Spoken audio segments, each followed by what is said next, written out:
Adjusting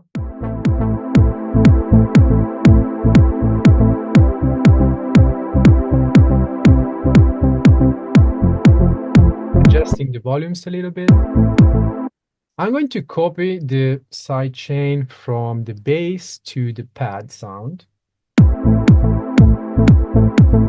and adjust it a little bit. I'm changing the ratio. That means how much compression is applied to the sound that goes above the threshold. So again, if we keep our info menu active, so view info, when I hover on the ratio, it will tell me on the left hand side at the bottom of the screen what this is about.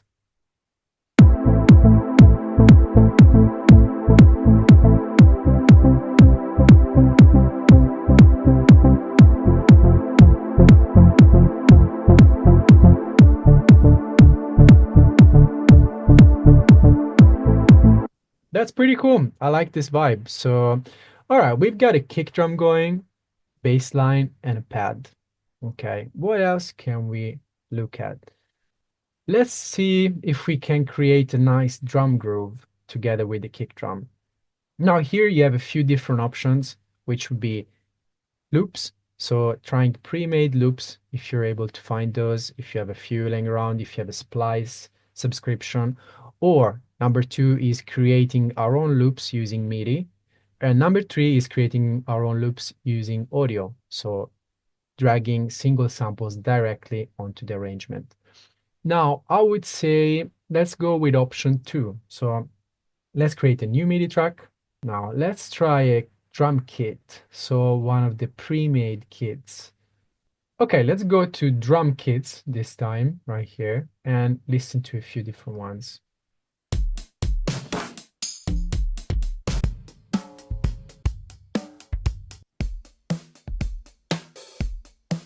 This sounds a little bit too acoustic. We're creating a dance track, so we need something a little bit more electronic, for example, or hybrid kit, synth kit. Synth.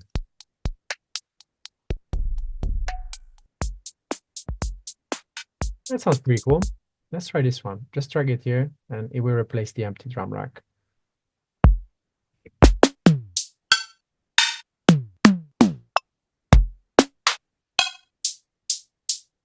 That's a nice hi-hat. So let's try and play over the track. So let's try and create a typical offbeat pattern with hi-hat, which means it's going in between the kick drums because our kick drums are playing on the beat 1, 2, 3, and 4 or every bar. So we're going to be playing our hi-hat in between. Now, to show you what this means exactly, the easiest thing is to copy the bass drum pattern. So the kick pattern, let's go copy. I'll just copy a little bit of it from here. Go to our drum kit here and just paste it in. Okay, now this is the same loop that we've used for a kick drum. Okay, it's just this long, and here we're looping it. As you can see here, this little line over here means that that's how long your loop is. All right, so that's where our kick drum is living. So if we were to put a hi-hat in between the kick drums, all right, and you can see here all the different parts of our new kit, that means they will go right here and right here, here, here. Okay. Now we already have a kick drum, so we don't need another kick drum from this kit. We're going to delete that. That was just to show you how the two things are working in relationship to each other. Let's see what it sounds like in the track.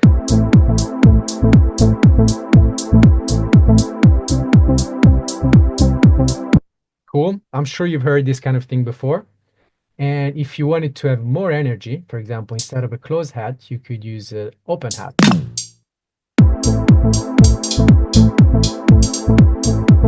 Or a shaker.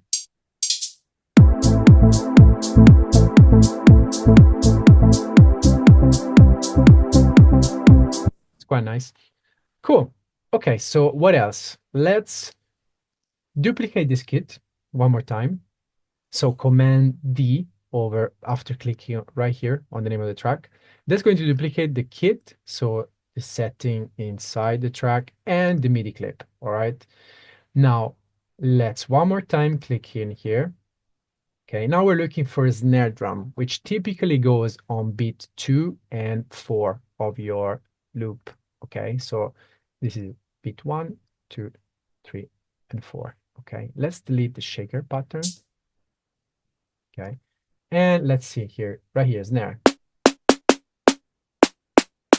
Very similar. Okay, let's try snare 1, see what that feels like. So we're going to put one on beat 2 and on beat 4. Okay, not crazy about the sound. So let's keep the pattern here and let's replace the kit. So let's listen to a few more. Ah, that's better. Let's try this one. So I can just drag it over the name of the old kit. Oh yeah, that one is nice. Okay, at the moment, all our tracks are on 0 or close to 0. That's very loud. What does that mean? There are master bus here, which is where all our tracks are going to. So each one of these tracks has an output. So imagine that it's flowing somewhere before you get to hear it. They're all going to the main track, okay? They're all passing through here before you hear them. So imagine this is a funnel and everything has to go through there. If all things are too loud, then this is going to go into the red. What does that mean? That it's clipping. So you're getting in there too loud. Too many things are trying to pass through at the same time. So it's now yeah, there you go. It went red. So it's too loud. Let's do something. Let's click on one of the tracks. Any track will do. Command A. So that will select all our tracks and bring everything down by, let's say, 10 dB. Okay, like that. This one was on 0, so now it's minus 10. Everything will have followed accordingly. So the relative volumes between things are the same. We just brought everything way down. Obviously now everything is quieter, but we've created a lot of headroom, that's the name for it, on the master. So now we got all this space before we go into the red, which is awesome. What we can do is, let's go on the main track here. We can use effects on the main master bus, just like we do for any other track. If we go to our audio effects right here, we can select limiter, okay? And let's bring this to the master track. We're going to be using just a little bit of limiting, okay? And again, your left-hand tool here is very handy to explain you what this does. A limiter is like a super compressor, let's say. So basically, you can throw anything at it and it will never go above whichever level you set the ceiling to, which is usually 0, okay? Especially on the master bus. Now, let's play the track and let's just bring the input gain up a little bit.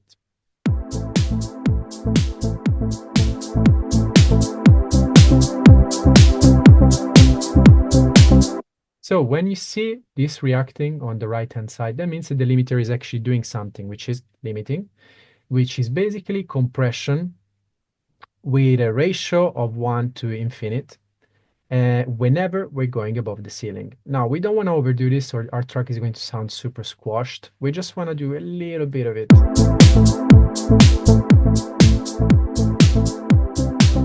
We can push this more afterwards. Let's save ourselves some headroom for the moment, okay? So we've got all these nice elements going.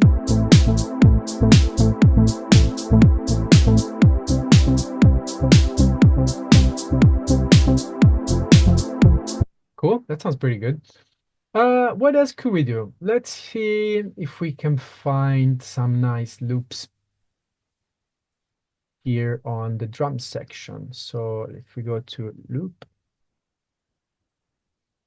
what am I looking for? I'm looking for a percussion loop. And let's audition some of these loops in the track.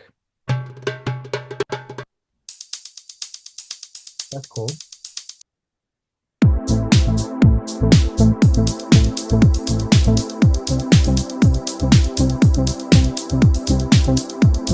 I like that loop, and Ableton is already playing it in time with the project for me. So I can just drag this onto an audio track this time, not MIDI, audio track right there. And again, let's just drag this out for now. Just volume. Okay, I want to have a bit of sidechain compression on this as well. So when the kick drum is hitting, I want this to move a little bit out of the way.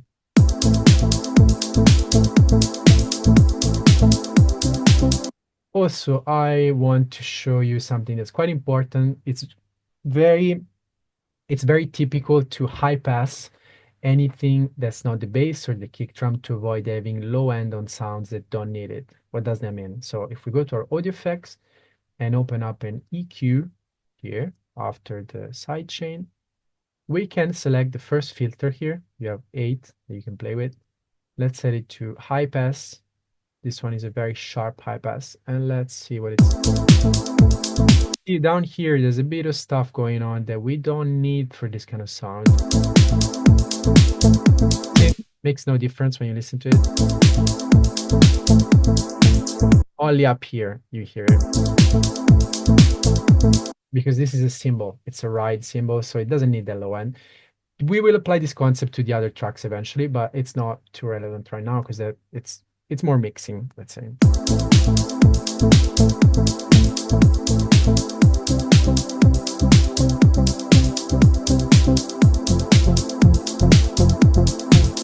Okay, let's go to our synth again, our pad.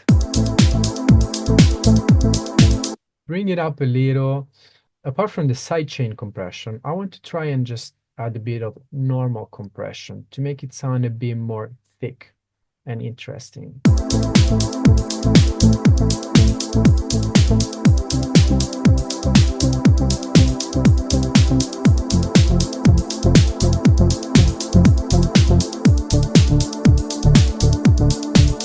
That sits better in the track for me. I know it's subtle, but it's quite nice. I might add a little bit of saturation to it as well, which is you have different types of distortion in Ableton. You have saturator, you have roar, depending on the version of Live that you're using. You have overdrive. I'm just gonna go for saturator now.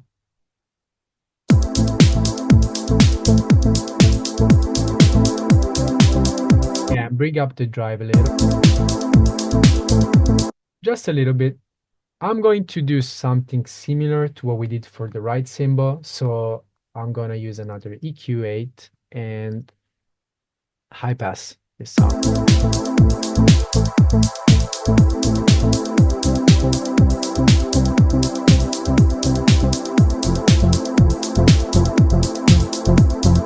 Okay, that feels nice. I want to add even more energy to that offbeat hi-hat. So I'm going to duplicate the hi-hat here, Command D again.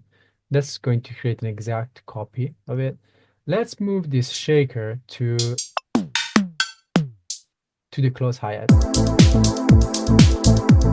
Yeah, just adding a bit more of that dancey energy.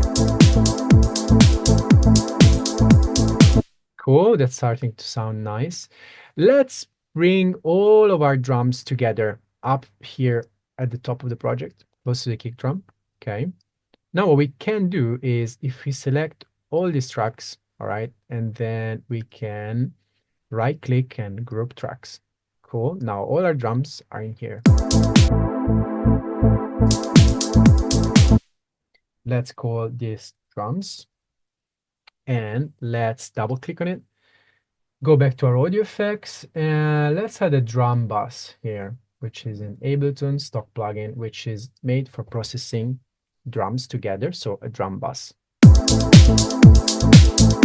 Whoa, that's a lot more punch, isn't it?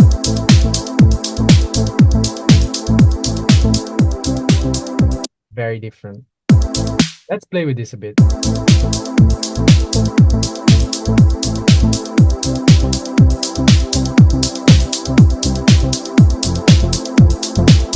Remember, less is more. Don't overdo things with plugins, usually. Sometimes you want to, but most of the times, just a little bit.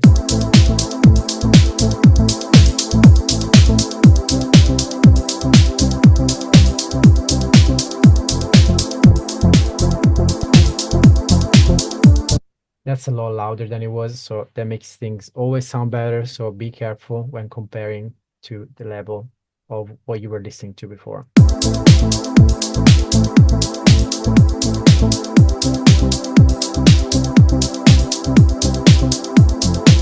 Let's also add a bit of compression to the drum bus. I'm going to use the glue compressor for that.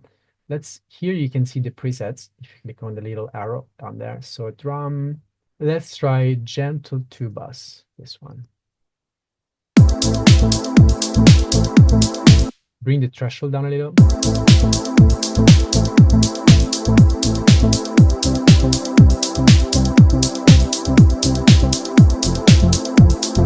Nice, we get some nice sounding drums now. Awesome, I had a lot of fun in this video. I hope you did too.